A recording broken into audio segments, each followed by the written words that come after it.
Growing up I had a dream, something no one else could see.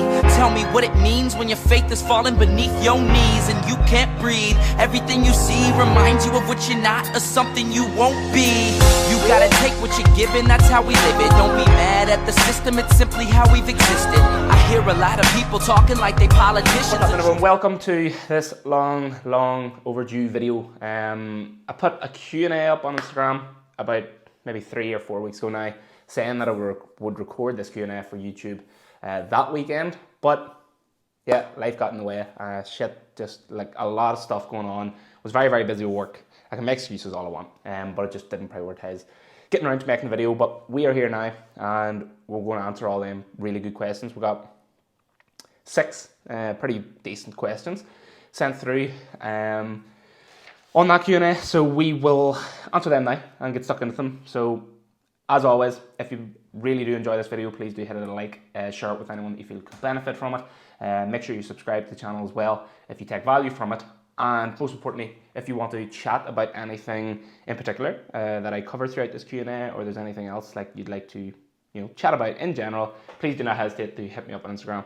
I really enjoy conversating on there with all of you guys, especially people who are like really enthusiastic and keen to learn more about anything squat, bench, deadlift, strength training, and kind of in that realm. So yes, like I said, we're here. Let's answer these questions and we'll get stuck in. So question number 1 was from Thomas, and it was: is the lower back folding at the bottom of a squat something that should be of concern or something that we should fix? All right, and my opinion of that is going to be yes. All right, and we can cover this through a couple of different lenses, and we're going to look at this through a couple of different kind of aspects as to why it's happening in the first place, and then also how we can correct that. So lower back, essentially, when we look at the lumbar spine, that is going to be one of the most valuable and most important places that we keep stable and rigid in any kind of compound movement for safety, but also for force production. When it comes to producing force, we want to be staying stable in our core, making sure that we're not collapsing at the lower back, which is basically posteriorly tilt of the pelvis, so your pelvis coming under. And what that's going to do is that's going to disadvantage any kind of tension you can create in your core. We're going to lose stability at the core. We're going to lose function and stability and purpose of the glutes and the hamstrings to produce force. And then from a safety standpoint, we're losing all that stability and tension in that core, so that's when a lot of things can go wrong. So that's kind of essentially what that is. So when we tuck at the bottom of a squat, we're usually just losing our brace, we're losing tension in our core, in one of the most valuable places we want to keep rigid. So essentially what we want to do the reason that this could be happening, first of all, number 1, the primary reason I would say is going to be more how we're bracing, how we're keeping our brace and maintaining our brace on the way down. Before we actually initiate a squat or any kind of compound movement, we want to make sure that we are getting what's called the stack. Okay, and a stack is essentially pulling our rib cage down and keeping our pelvis and our rib cage kind of all in one and stacked over each other, so that we're not going into any extension at the spine. And the reason we want that essentially is the function of our core, obliques, and our rectus abdominis, or actual core muscles, is to pull our rib cage down. So if we want to have our core engaged during a compound movement, we want to pull the ribs down and have them in the position that they're going to be most active. Okay? It's also going to be better for force production, as I mentioned as well, so we're going to be able to have the glutes and hamstrings in a much better, stronger position to exert force, and it'll overall be a much better lift. The second reason why it could be happening other than brace is going to be we're actually not mobile enough, and we don't have kind of the range of motion in our hip to get down low. If this is only happening, like quite a lot of times, this kind of posterior tilt of the pelvis will happen when someone gets to about 90 degrees in a squat. And in order for them to get under 90 degrees and hit that sufficient depth, their pelvis will tuck under, and then there's kind of when that's happening. So what this is kind of telling us is that this person lacks the prerequisite amount of hip mobility, preferably in flexion or internal rotation, to actually hit that depth. So I would just look at hip mobility, making sure that we're gaining a little bit more hip flexion and internal and external rotation. So maybe assess then 3 movements on side to side of the hip. Make sure we're not running into any discrepancies from side to side. If you obviously lack hip flexion or internal or external rotation at the hip, then that is your big red flag. That is kind of your big, low hanging fruit. Go fix that, and we'll probably see this issue start to fade away. So Yeah, to conclude that, lower back folding at the bottom of the squat, we don't necessarily want that. We want to keep the lumbar stable and rigid the entire time from safety, but also force production standpoint. The reason it's probably happening is going to be either insufficient bracing, or we actually don't have the mobility in our hips. And that's kind of how we would assess for that as well. So hip flexion, internal and external rotation. So yeah, other than that, not much more to say on that question. Pretty in-depth topic, pretty contextual as well. It's very individual, so I hope you get a lot from that. If you'd like to chat any further, obviously do hit me up. Question number 2 from Rachel. Am I going to Luke Combs? That's a touchy subject, a really touchy subject. So PSA, if anyone out there is selling 2 Luke Combs tickets for anywhere in the UK, I will trade an arm, a leg, and Nico for a weekend for them tickets. Just know that. Question number 3, right? This is a very good question, and I've actually took some notes down here to the side because I wanted to really make the answer to this question very valuable for you, as it's an important topic and not a widely understood topic, and oftentimes pretty vague as well when we actually look for information online or anything like that, or even in person. There's not a lot of good kind of content out there on this, and it refers to meet day handling. So it tips for meet day handling if I'm bringing a friend or a family member or someone else to coach me that isn't my actual coach. So meet day handling, essentially what that refers to is you're the coach or the meet day handler, there's someone that is with you on the day of competition to coach you through the day and take you from the start of the day to the end of the day successfully and in the best manner possible. Now, I have listed out a couple of the primary things here that come to mind when it comes to a really successful meet day handler or like meet day coach, what you want to be making sure, but also the big red flags and the things that usually people do that you do not want to actually be prevalent in the day of meet day. And this stands for anyone from a super advanced lifter right down to your first ever competition. So with meet day handling, the first kind of primary thing that you're going to be wanting to do with your handler is making sure that your handler is taking care of everything time management. They should be looking at weigh-ins, rack heights, and warm-ups. So when them 3 things start, making sure that you're at each place on time, if anything earlier, to avoid any stress and rushing around and any mishaps. They're the amount of times I see people like come in late to weigh-ins, miss their weigh-in time, or like they haven't got the rack heights done and their first attempt's called up at a random height, or any of this, and it's just because they haven't a fucking baldy what's going on throughout the entire day and have no one there to keep them right. So meet the handler, just manage their time, keep them where they should be at the right times. It's going to be the biggest, most important day. And what that meet the handler should do is find out the structure of the day, essentially, like kind of look into the structure of the day, understand how the day is going to be planned out, understand kind of the flights, weigh-in times, where things are going to be, and keep you right. So that should be all down to the meet day handler or that coach that's there on the day. Now, the second thing is going to be prepared. So understand the lifter's psychology and how they react and what they thrive off. If you're, no 2 lifters are going to usually react the exact same way to certain styles of coaching. You have to understand if someone, prefers someone like a hype man, essentially. It's fucking cringy. But if anyone needs a real hype man behind them, or someone that's really highly energetic, or if someone needs someone that's calm, collected, does someone need constant reinforcement of cues, or does someone not like to be confused and put down with loads of different cues and coaching points on meet day? So understand lifter psychology, understand what makes your lifter thrive, and make sure you're showing up and that lifter and coach is showing up with them qualities to make you thrive on the day. And ultimately that just comes down to knowing the lifter, knowing their previous training, and trying to be your best kind of self on that day as a coach and not be generic, essentially. So they're the 2 primary aspects to meet the handling in terms of I could talk all day on this. I could literally make a 35-minute video on this alone. But I think I also want to cover some of the things that you don't want to do and some of the red flags for meet the handling. Now, the first thing, right, is going to be you're there to handle and support a lifter. You're not there to coach, right? There should be no coaching of squat, bench, and deadlift on meet day, right? That is stupid. There should be no coaching. You should not be adding cues to a lifter. You shouldn't be seeing a lifter come off and give them a cue that they haven't worked on before or haven't kind of registered before. If you see something that's not right in your specific eyes, you should not bring it up because it's not your business to do so. Taking into consideration this lifter has had a coach for a while, or maybe they've self-coached themselves for a couple of months. They're doing things with their own coach, or which is contextual, which is the most important part, or they've just coached themselves in on what works for them. So do not confuse or put a lifter down with unnecessary cues and coaching. You shouldn't be coaching SBD on meet day. That's a sign of really inefficient coaching from day one right through the competition. Like a lifter should be prepared to go out and do the work.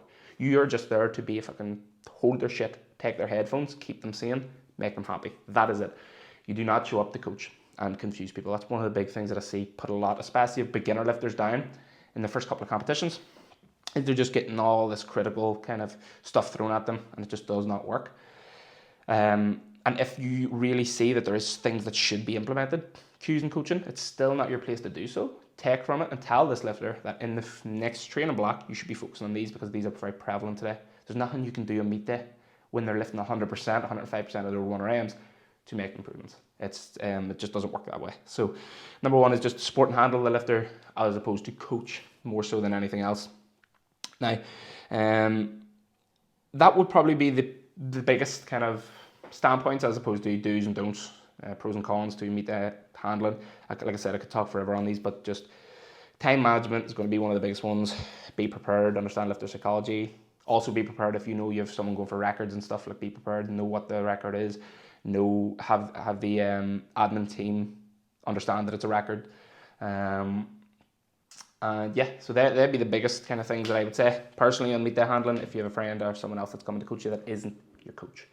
So yeah, very, very good question. Now, what question are we on now? Question number 4.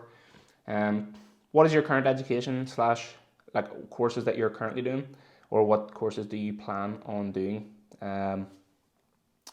So up until my most recent courses, the most recent course that I've done in terms of like a course structure has been the Prescript Level 1 course, which was a good couple of months now. In terms of like recent education that isn't a specific course, I've been keeping up to date with quite a lot of Coaches Corner University mentorship. So that's their subscription service, as well with Paul O'Neid, as well as the Prescript Collective as well, which is like a monthly kind of renewal thing.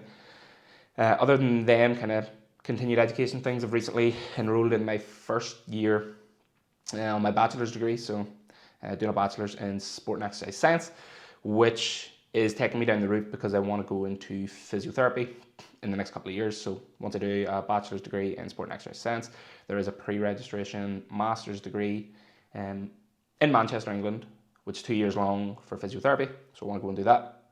And that's kind of the long-term plans. In between that, who knows, probably get a lot more courses. I do plan on doing the Prescript Level 2 course, Prescript Skill Acquisition, and Mac Nutrition, or else like a Precision Nutrition course, one of the two, probably Mac Uni, but that's kind of where I'm at the minute. Them courses will be just throughout the rest of the years as I go, but at the minute, the biggest kind of focus is going to be the bachelor's degree. I've been out of academic education now, I suppose you could say, for like 6 or 7 years. I've been doing lots of courses and CPDs between then, but in terms of like academic education of going to school type of stuff, it's been a long time. So that's going to get all my attention at least for 2 years. And then once I get on my feet, possibly do one of the courses I just talked about. So yeah, that is the plans there. 1, 2, 3, 4. Right, question 5. If I could only do, this is a good one, 5 exercises forever, what would I do? 5 exercises forever. Well, considering all I do is squat, bench, and deadlift at the minute, that's pretty easy. No. So obviously, if I wasn't a powerlifter, if I could only do 5 exercises forever, and there was no kind of like, and I wasn't a powerlifter, I suppose that would create too much context. So obviously SBD would be them. I would go walk and lunge, because a walk and lunge is kind of the highest progressed version of any lunge variation. It takes your hips through flexion, extension, internal, external rotation. So every kind of primary hip movement that's needed has a high emphasis on stability, but you can also load it very well as well with barbells and dumbbells. So a walk and lunge is definitely going to be up there. A pull-up, wide grip pull-up, because we are going through a lot of the key movements at the shoulder as well, like upward rotation of the scapula. A dip would be the third one, because shoulder extension, definitely. And we're also able to really load the triceps and the chest there, so we're really getting a lot of shoulder extension. And it's often like a key and a big factor that people miss out on when it comes to shoulder health and shoulder function. Get a lot of pain because they can't actually get their arms behind their body into the extension and load that position. So walk and lunge, pull up, dip.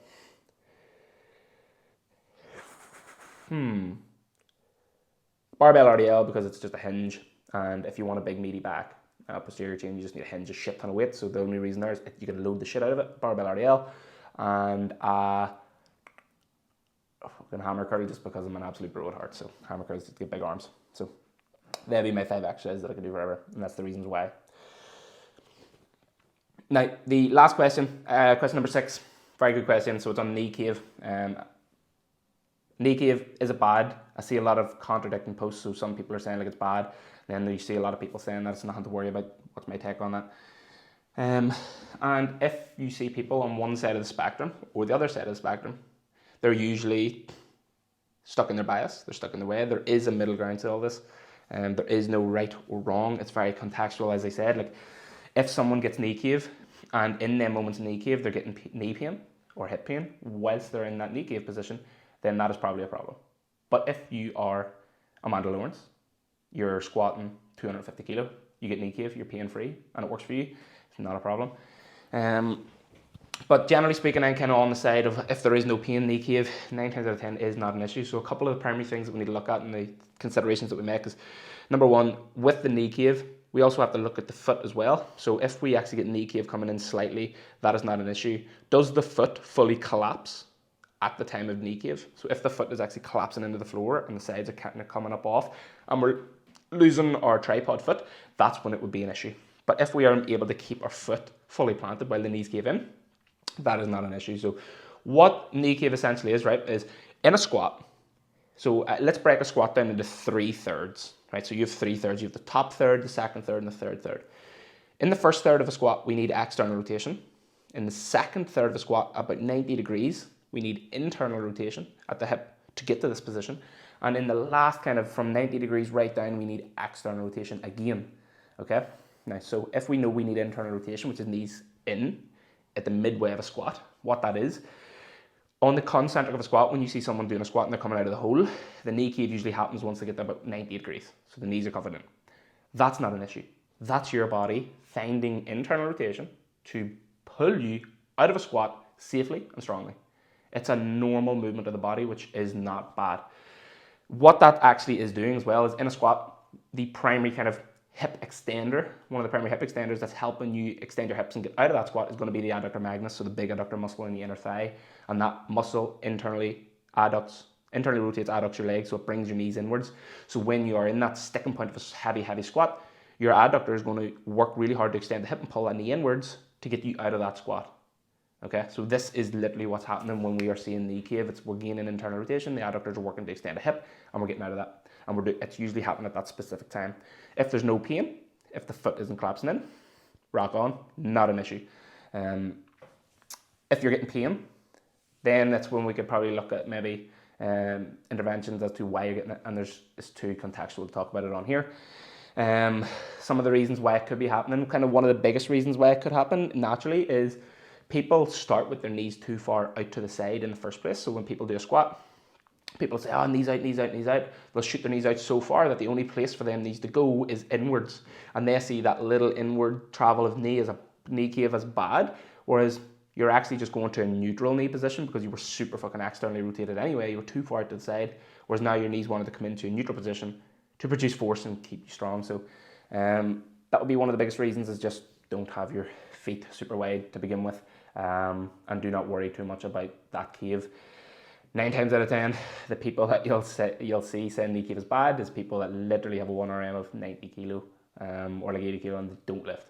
It's a generic myth that, just doesn't really hold tall nowadays. But there, like I said, there is no one or right or wrong side.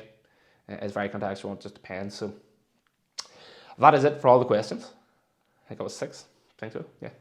So that was all 6 questions, very, very good questions. Really enjoyed answering them as well. So like I said, if any of you guys want to talk further about any of these topics, please do not hesitate to reach out to me in DM on Instagram.